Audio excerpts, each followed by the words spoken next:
Evangelio según San Lucas, capítulo 23, versículo 39 al 43. ¿Ahora se escucha mejor? Entonces leemos todos en el nombre del Padre, del Hijo y del Espíritu Santo. Dice: y uno de los malhechores que estaban colgados le injuriaba diciendo: si tú eres el Cristo, sálvate a ti mismo y a nosotros. Respondiendo el otro, le reprendió diciendo: ¿ni aún temes a tu Dios estando en la misma condenación?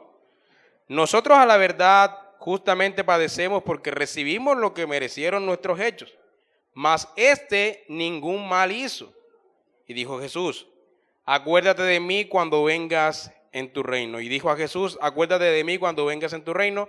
Entonces Jesús le dijo: de cierto te digo que hoy estarás conmigo en el paraíso. Oramos, hermanos. Señor, te damos muchas gracias por esta porción de las Escrituras que tú has inspirado para nosotros, Señor, y que también has preservado hasta nuestros días.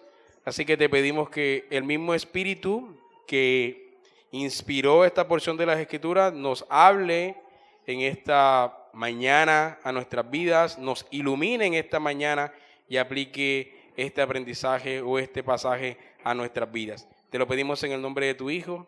Amén. Entonces, hermanos, acabamos de leer un pasaje que es bastante conocido en el Nuevo Testamento, uno de los pasajes más conocidos, y es cuando vemos a dos ladrones en la cruz y a uno de ellos arrepintiéndose.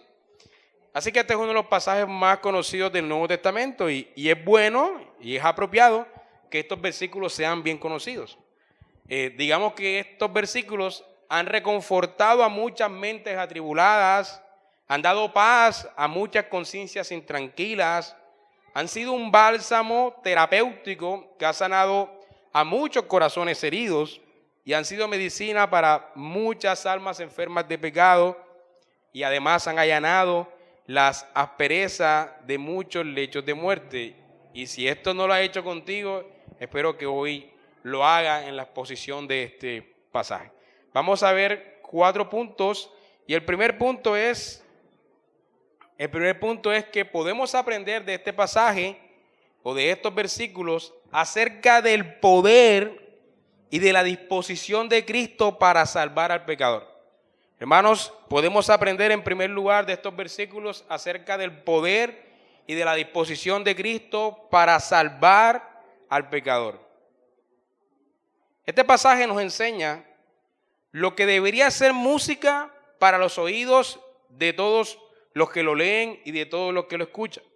Les pido a cualquiera en este salón que diga si conoce de algún caso que parecería tener menos esperanza y ser más desesperante que el ladrón arrepentido en la cruz. Hermanos, era un hombre malvado, era un malhechor, era un ladrón, si no es que también era un asesino. Lo sabemos porque solo esta clase de delincuentes eran crucificados en el Imperio Romano. Estaba sufriendo un castigo justo por quebrantar las leyes. Y así como había vivido malvadamente, parecía seguro que así moriría. Porque cuando fue crucificado, al principio estaba injuriando al Señor Jesucristo. Y era un hombre a borde de la muerte. Allí estaba, clavado en una cruz de la cual nunca bajaría con vida. Ahí moriría. Ya ni siquiera tenía fuerza para mover las manos ni sus pies. Cuando estudiamos cómo eran las crucifixiones nos damos cuenta de eso. Sus horas estaban contadas. Lo esperaba el sepulcro. Y solo había un paso entre él y la muerte. Si hubo alguna vez en la historia un alma al borde del infierno, fue el alma de este ladrón. Si hubo alguna vez en la historia un caso que pareciera realmente perdido, sin salida, irremediable, fue el de este ladrón. Si hubo alguna vez un hijo de Adán del que el diablo se aseguró de hacer lo suyo, fue este hombre. Estaba listo para el infierno. Pero ahora vea lo que pasó. Dejó de injuriar. Estaba injuriando al principio, pero dejó de injuriar. Dejó de blasfemar y comenzó a hablar de una manera completamente distinta. Se dirigió a nuestro bendito Señor en oración. Oró pidiendo a Jesús lo siguiente: acuérdate de mí cuando vengas en tu reino. Acuérdate de mí cuando vengas en tu reino. Le pidió que cuidara su alma. Y allí le pidió que perdonara sus pecados y hasta pensó en un mundo diferente, en tu reino. Acuérdate de mí. Así que definitivamente este fue un cambio maravilloso. Esta declaración nos está diciendo mucho del cambio que hubo en la mente del ladrón. Y tome nota de la clase de respuesta que él recibió. Algunos habrían dicho que era demasiado tarde, era demasiado malvado como para ser perdonado. Estaba en una cruz, así que debía ser muy malvado. Pero no fue así.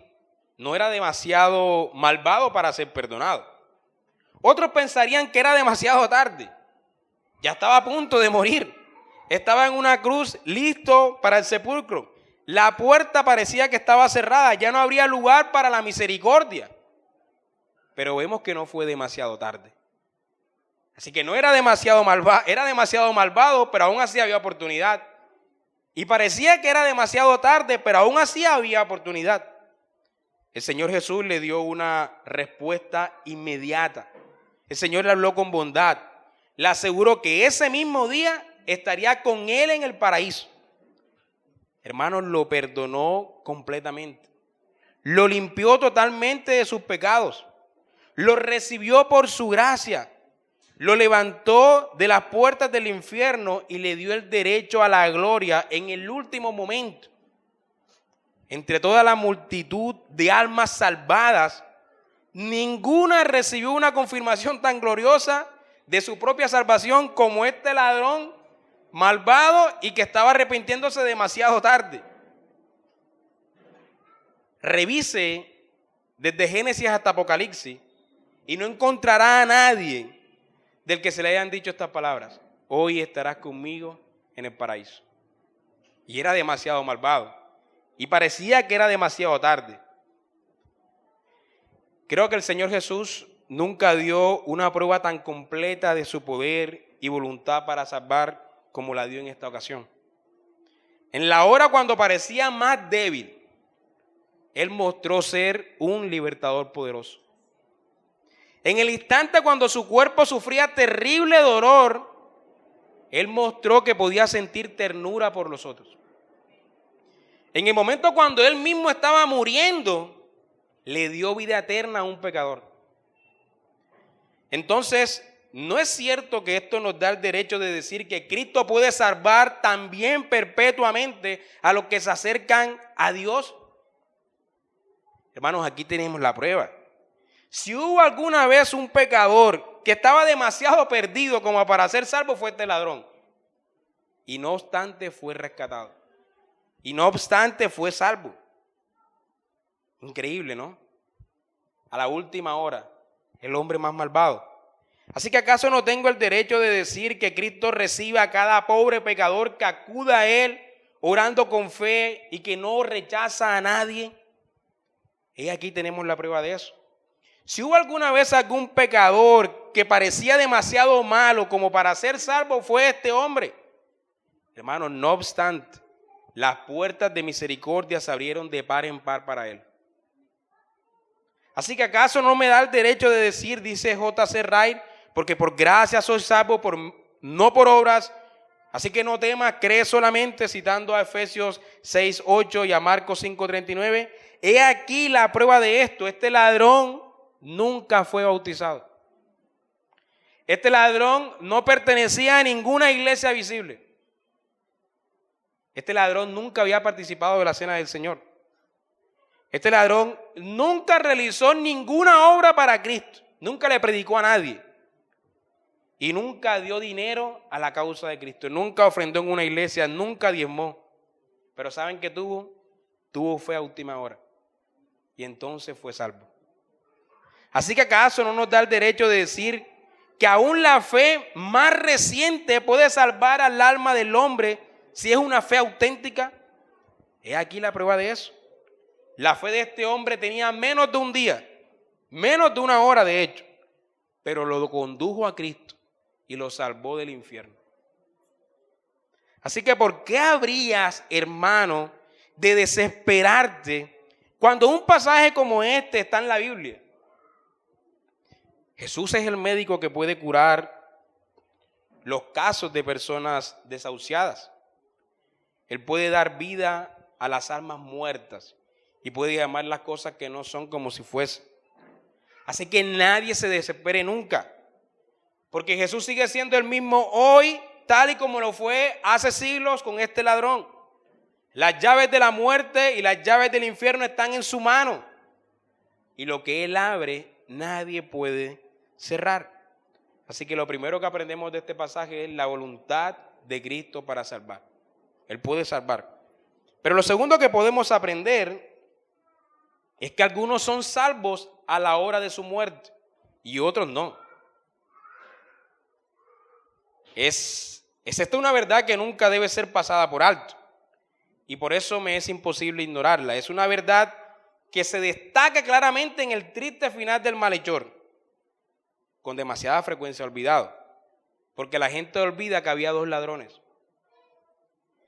¿Qué pasó con el otro ladrón que fue crucificado?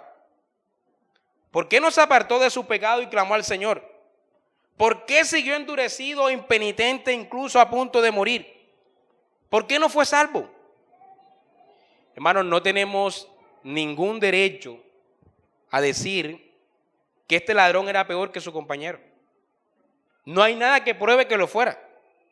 Es evidente que ambos eran hombres malvados. Ambos estaban recibiendo el merecido castigo por sus actos. Ambos colgaban de una cruz a los dos lados del Señor Jesús. Ambos lo escucharon orar por sus asesinos. Ambos lo vieron sufrir con paciencia. Pero mientras uno se arrepintió, el otro siguió endurecido. Mientras uno comenzó a orar, el otro siguió injuriándole.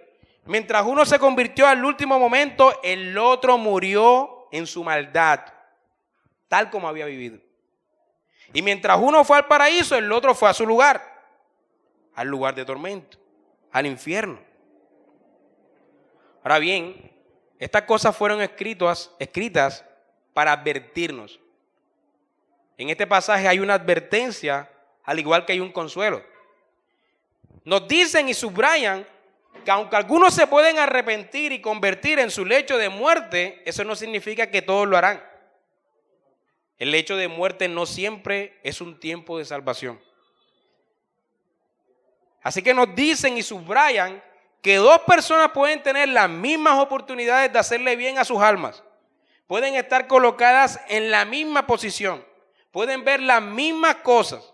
Pueden oír los mismos sonidos y no obstante solo una de las dos la van a aprovechar, se arrepentirán, creerán y serán salvos.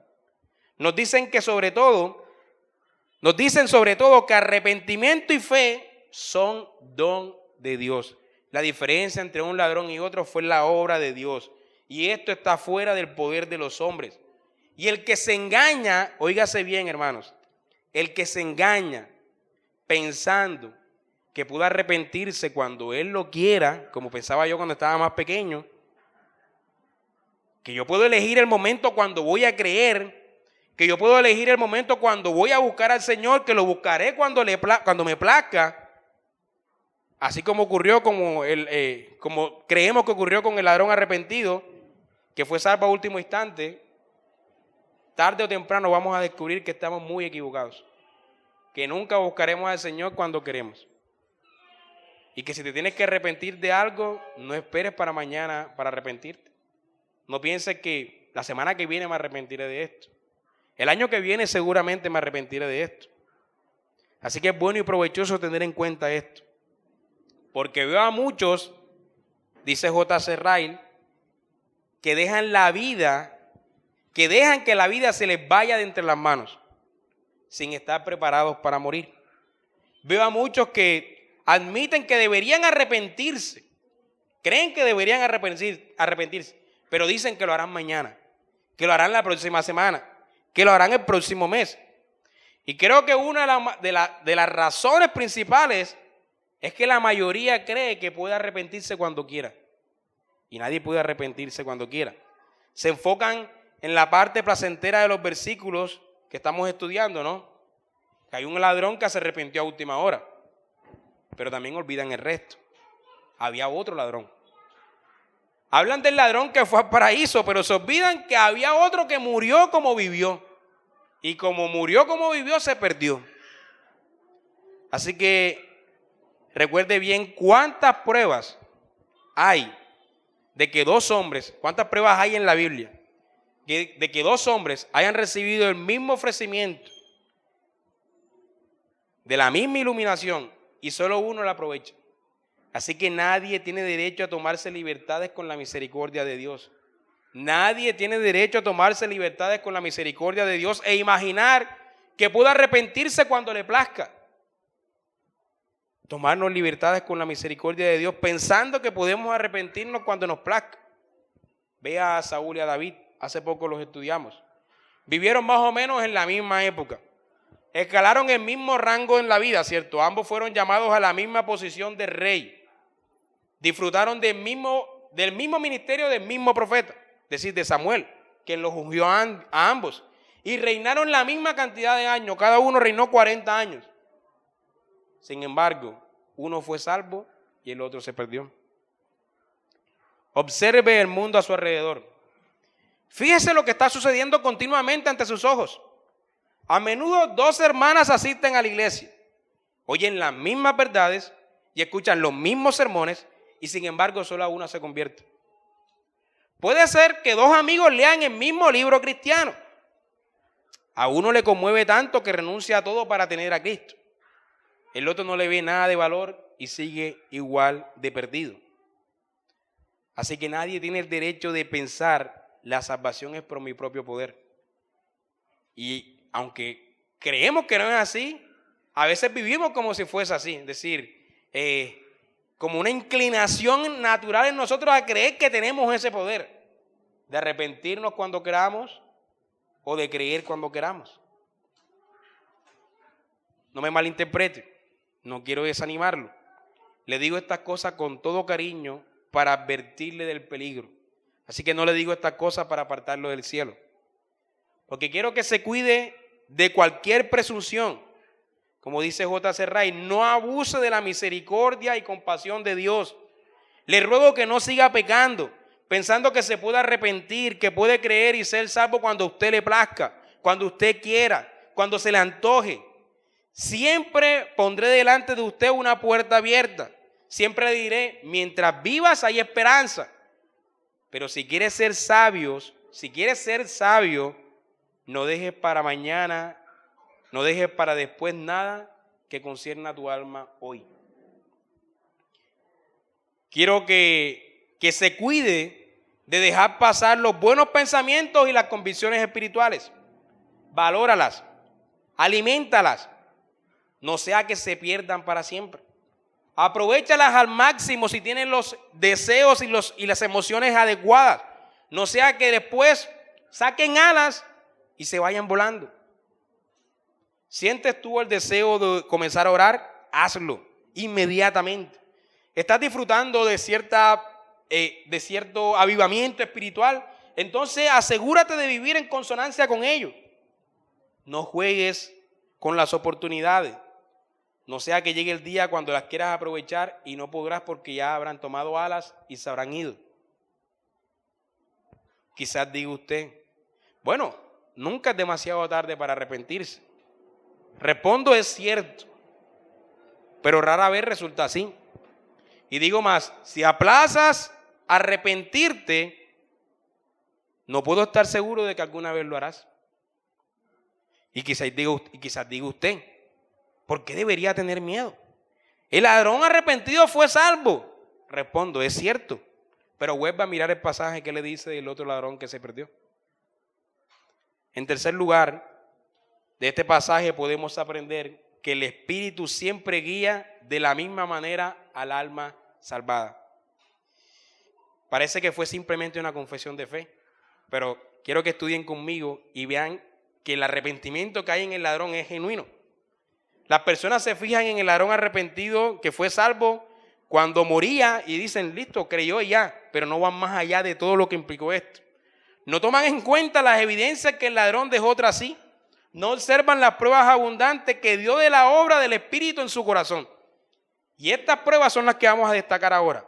Vamos a mostrar cómo el Espíritu siempre obra de una misma manera y que se convierta una persona a la última hora o antes, como lo hizo el ladrón arrepentido, o que lo haga gradualmente, como ocurre con muchos de nosotros, no hace que sea diferente. El Espíritu siempre deja el mismo testimonio, las mismas obras, la misma evidencia. Así que quiero que se quiten la idea generalizada de que hay algún camino fácil y divino desde el lecho de muerte, de que te puedes arrepentir a última hora. Veamos en primer lugar cuán fuerte fue la fe de este hombre. Hermanos, si leen el pasaje y lo tienen abierto, él llamó Señor a Jesús primero. Dijo Señor y le dijo: acuérdate de mí cuando vengas en tu reino. Es decir, él creía que Cristo tendría un reino. Le llamó Señor, creyó en un reino y creyó que podía tener vida eterna y gloria, porque dijo: acuérdate de mí cuando vengas en tu reino. Así dirigió su oración. Declaró que Jesús era inocente de todos los cargos que le eran imputados. Dijo: yo estoy aquí por mis pecados, por mi maldad, pero ningún mal hizo. Declaró su inocencia. Otros quizás pensaron que el Señor era inocente, pero este hombre al borde de la muerte fue el único que lo declaró abiertamente. Hermano, pero quiero que vean cuándo sucedió esto. ¿Cuándo sucedió? Sucedió cuando toda la nación había rechazado a Cristo. Cuando toda la nación gritó: crucifícale, crucifícale, no tenemos más rey que el César.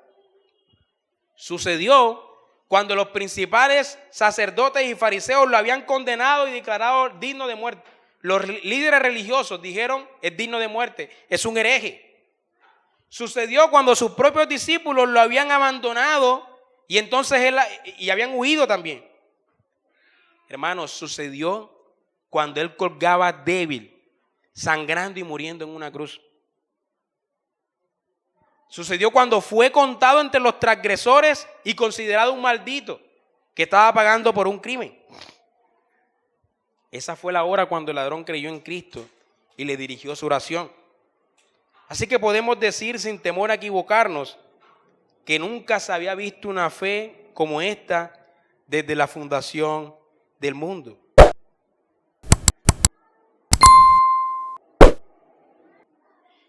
Hermanos, ¿quién podría creer en Cristo en estos momentos? Era más fácil creer cuando caminó sobre el agua, ¿no? O cuando multiplicó los panes y se alimentó a una multitud. O cuando se transfiguró delante de Moisés y Elías. Pero ¿podría alguien creer cuando estaba colgado en la cruz y cuando todos pensaban que era un fraude de Mesías? Que en realidad no era ningún Mesías, que era un fraude. ¿Ven la profundidad de la creencia de este ladrón en ese preciso momento? No creyó cuando caminó sobre el agua. Los discípulos habían visto señales y milagros poderosos. Habían visto la resurrección de un muerto mediante solo 3 palabras. Habían visto cómo a los leprosos los había curado mediante un toque. Habían visto cómo los ciegos habían recibido vista. Habían visto que los mudos hablaban. Y habían visto que los cojos caminaban. Habían visto cómo miles de personas fueron alimentadas con unos cuantos panes y peces. Habían visto a su maestro caminar sobre el agua como si fuese tierra seca y detener una tormenta. Lo habían oído hablar como nunca nadie antes había hablado y hacer promesas de cosas por venir. Algunos de ellos lo habían visto transfigurar en el monte junto a Moisés y Elías. Ahora, otros lo habían visto y otros apostataron como Judas. Por eso podemos decir que claro que la fe es un don de Dios. Pero además de ese don, ellos contaban con muchas ayudas para fortalecerla. ¿Sí? La fe era un don de Dios. Pero hubo muchas señales para que ellos fortalecieran esa fe. Pero hermanos, el ladrón moribundo no había visto ninguna de esas maravillas mencionadas. Lo único que él había visto era un Mesías débil, en agonía, sufriendo y sobrellevando un dolor. Lo vio en debilidad. Lo vio soportando un castigo ignominioso, abandonado, vilipendiado. Lo vio cuando era objeto de burlas. Las personas se pasaban y se burlaban de él. Salve al rey de los judíos. Lo vio siendo aborrecido. Lo vio siendo blanco de blasfemias. Lo vio siendo rechazado por los más grandes, por los más sabios, por los más nobles, por su propio pueblo. Él no vio ningún cetro. Él no vio ninguna corona real puesta sobre su cabeza. Él no vio ningún dominio, no vio ninguna gloria, no vio ninguna majestad, no vio ningún poder, ninguna señal de omnipotencia en ese momento. Y aún así, el ladrón agonizante creyó y gozó viendo de antemano el reino de Cristo. ¿Se dan cuenta de que había una fe genuina en este momento? En segundo lugar, ¿qué sentido correcto tenía este ladrón de su pecado? Le dice a su compañero: nosotros recibimos lo que merecieron nuestros hechos. Así que reconoce su impiedad, reconoce la justicia de su castigo. No hace ningún intento de justificarse o hacer excusa por su iniquidad. Habla como un hombre humillado. Habla como un hombre degradado a recordar sus iniquidades del pasado. Y esto es lo que sienten todos los hijos de Dios. Los hijos de Dios están prontos para reconocer que son pobres pecadores que merecen el infierno. Así que te pregunto en este momento, hermano, cuando piensas en tu salvación, te llega a tu mente este pensamiento: bueno, yo creo que soy salvo porque yo ayudo a los necesitados, no es que yo me congrego todos los domingos, yo sirvo en la iglesia. Ese es el pensamiento que llega a tu mente. A veces ese es el pensamiento que llega a mi mente. Es que yo solamente me dedico a estudiar teología, no tengo ninguna otra pasión y tal. Pero si ese es el pensamiento, qué pobres y desdichados somos. Porque somos los merecedores del infierno. Nuestro pensamiento debe ser: es que hay alguien que murió por mí. No es que yo hago esto. Es que lo que nosotros hacemos son obras de inmundicia ante Dios. No es lo que hacemos, es lo que Cristo ha hecho por nosotros. Si en algún momento llega a tu mente: ¿por qué creo que soy salvo? La única respuesta es: bueno, porque hay uno que murió por mí. Yo soy un tremendo pecador. No hay algo que yo merezca para ir al cielo. No hay nada que yo haga que me haga merecedor del cielo. Así que vemos en este ladrón la convicción de su pecado y la necesidad de un Salvador. En tercer lugar, vemos el amor fraternal que demostró el ladrón hacia su compañero. Hermanos, él trató de conseguir que éste dejara de injuriar, que dejara de blasfemar y que reaccionara. Le dijo lo siguiente: ni aún temes tú a Dios. Y vean que reconoce que Cristo es Dios también. Le dijo: ni aún temes tú a Dios estando en la misma condenación. ¡Wow! O sea, en medio de la debilidad reconoce que Él es Dios. Y le dice al otro ladrón: ni aún temes a Dios estando en la misma condenación. Hermano, ¿qué teología habrá aprendido ese hombre en ese momento para hacer esa declaración? Ni siquiera nosotros con muchos estudios teológicos podríamos hacer una declaración como esa. Dios muriendo en la cruz y un ladrón recibiendo la misma condenación. No hay mejor señal de gracia que esto. La gracia despoja al hombre de su egoísmo y lo lleva a identificarse con el alma de los demás. Él se da cuenta que el otro ladrón va al infierno y le dice: ni aún temes tú a Dios. Trata de persuadirlo para que se arrepienta. Así que en última instancia vemos una predicación, vemos un evangelismo en el último momento. La mujer samaritana, cuando creyó en Cristo, salió corriendo por toda la ciudad y dijo: venid y ved a un hombre que me ha dicho todo lo que he hecho. ¿Será este el Cristo? Cuando se convirtió el apóstol Pablo, fue inmediatamente a la sinagoga en Damasco y testificó a sus hermanos israelitas diciendo: Jesús es el Hijo de Dios. Quien ha sido salvo realmente va y testifica a los demás. Así que en este ladrón vemos eso. Vemos su profesión de fe a último momento, vemos su convicción de pecado y vemos su deseo de compartir a otros también el mensaje. Así que vemos en el ladrón arrepentido una obra consumada del Espíritu Santo. Podemos encontrar en el malhechor arrepentido cada parte del carácter del creyente. Así que con todo lo breve que su vida cristiana, entre comillas, fue después de su conversión, porque tal vez no haya una vida más breve cristianamente hablando que esta, el tiempo que le quedaba lo usó para dejarnos abundante evidencia de que verdaderamente era hijo de Dios. Así que nadie piense entonces que porque el ladrón arrepentido fue salvo, que una persona puede ser salva sin dejar ninguna señal, ninguna evidencia de la obra del Espíritu. Analice bien cada uno las evidencias que dejó este hombre y tenga cuidado. Y en último lugar, hermanos, podemos aprender de este pasaje que el creyente en Cristo está con el Señor cuando muere.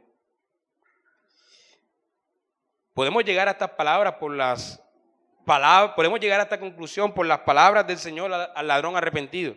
Le dice: hoy mismo estarás conmigo en el paraíso. Y el apóstol Pablo en Filipenses capítulo 1 versículo 23 dice: tengo el deseo de partir y estar con Cristo. Después de la muerte, el creyente está con Cristo.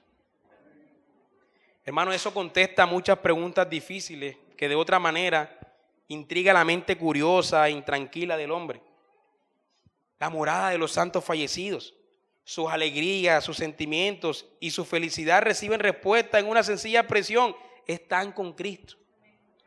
Hermano, no puedo entrar a explicar completamente el estado separado de los creyentes, de los creyentes que se han ido, que han partido, pero sé que su felicidad se queda corta comparada con la que será cuando sus cuerpos se levanten de nuevo en la resurrección en el último día y Jesús regresa a la tierra. Pero aún así, ellos disfrutan en este momento de un descanso bendito, de un descanso de sus labores, de un descanso de sus aflicciones, de un descanso del dolor, de un descanso de sus pecados. No puedo explicarle estas cosas, pero estoy convencido de que serán mucho más felices de lo que jamás lo fueron en la tierra. Veo su felicidad en este pasaje: están con Cristo. Y cuando veo esto, dice J.C. Ryle, he visto todo lo que necesito ver. Hermanos, si las ovejas están con su pastor, si los miembros están con la cabeza, y si los hijos de la familia de Cristo están con Él, quien los amó y sostuvo todo el trayecto de su peregrinaje en la tierra, hermano, todo tiene que estar bien. Todo tiene que estar perfecto. No puedo describir qué clase de lugar es el paraíso porque no puedo entender la condición de un alma separada de su cuerpo. Pero no pido una visión más resplandeciente que esta, que allí está Cristo.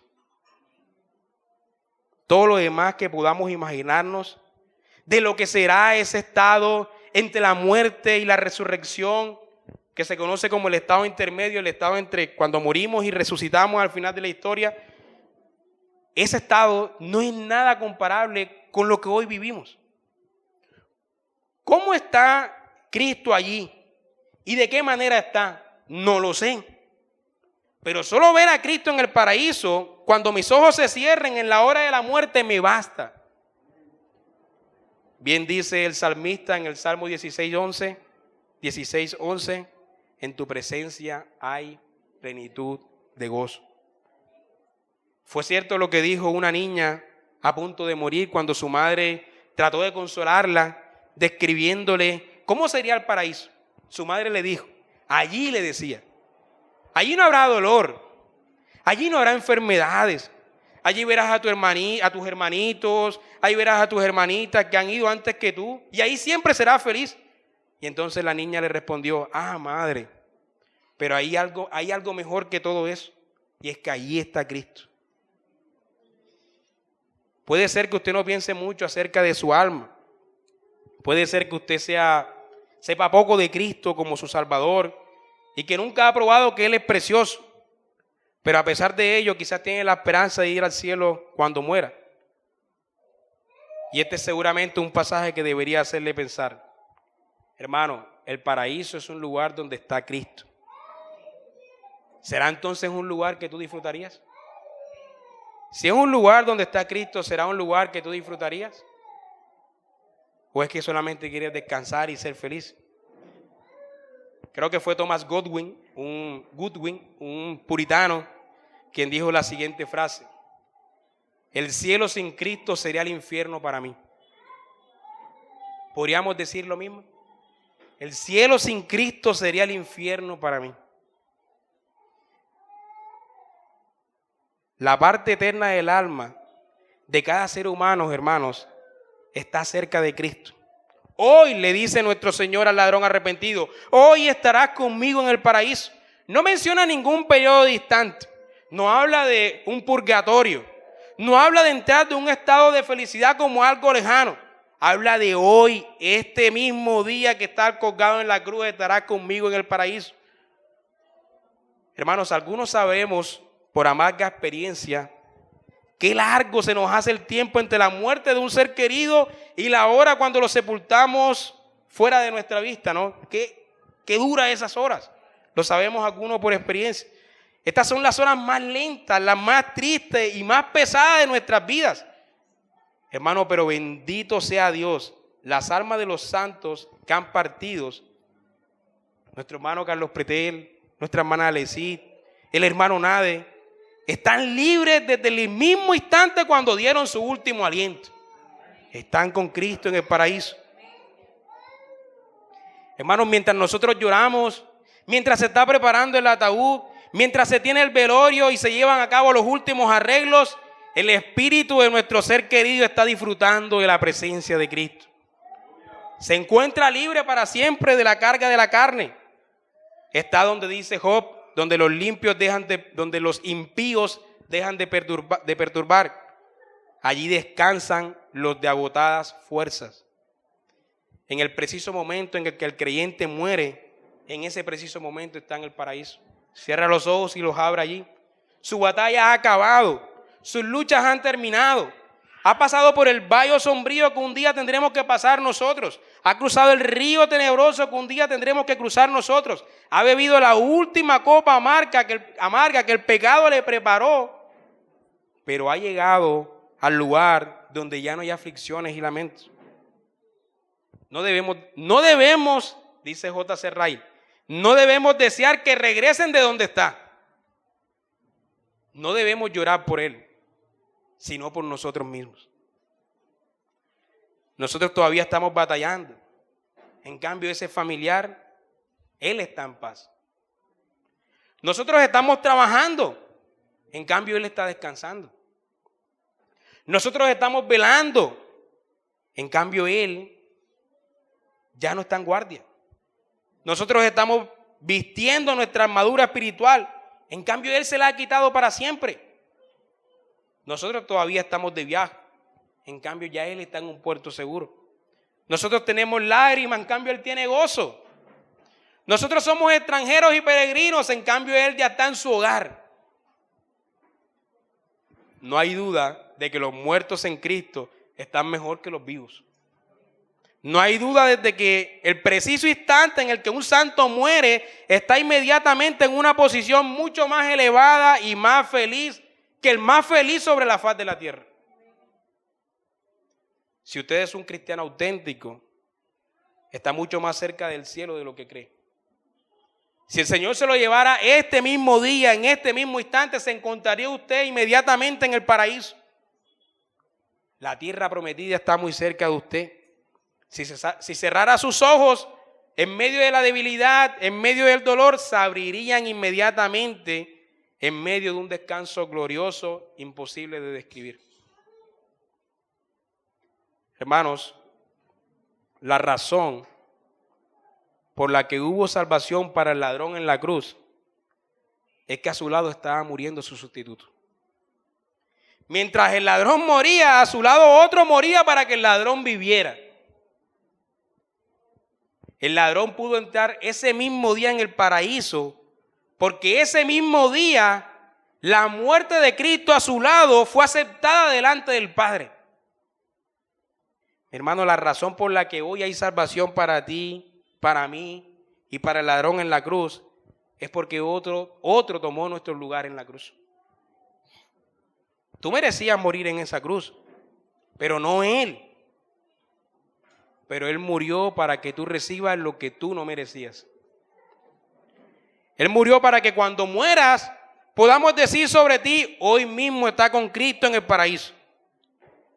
Y podamos decir también, y en un futuro se levantará de esa tumba para vivir eternamente en cuerpo y alma, cuando llegue el día glorioso después de la resurrección general. Porque aunque el paraíso es un estado mucho mejor que el actual, hay un estado mucho más glorioso, y es el estado después de la resurrección general.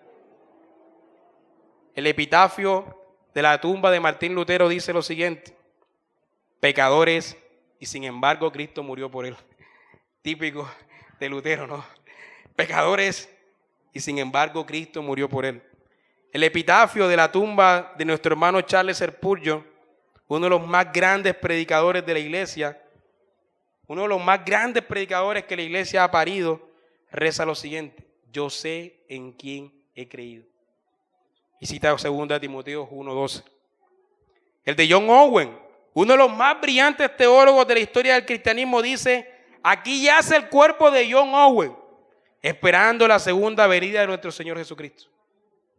Y el de Juan Bunyan dice: aquí yace el cuerpo de Juan Bunyan, autor del Progreso del Peregrino, dice, esperando la venida de su Señor y Salvador Jesucristo. Hermanos, nuestras vidas, nuestras casas, nuestras tumbas no podrían afirmar algo más sublime que estas verdades. Porque Cristo mató a la muerte en su muerte, para que los demás vivamos en Él y vivamos para Él. Cristo mató a la muerte en su muerte, para que los más vil pecadores, como el ladrón en la cruz, vivamos en Él, por Él y para Él. Amén. Gracias, Señor, por tu palabra.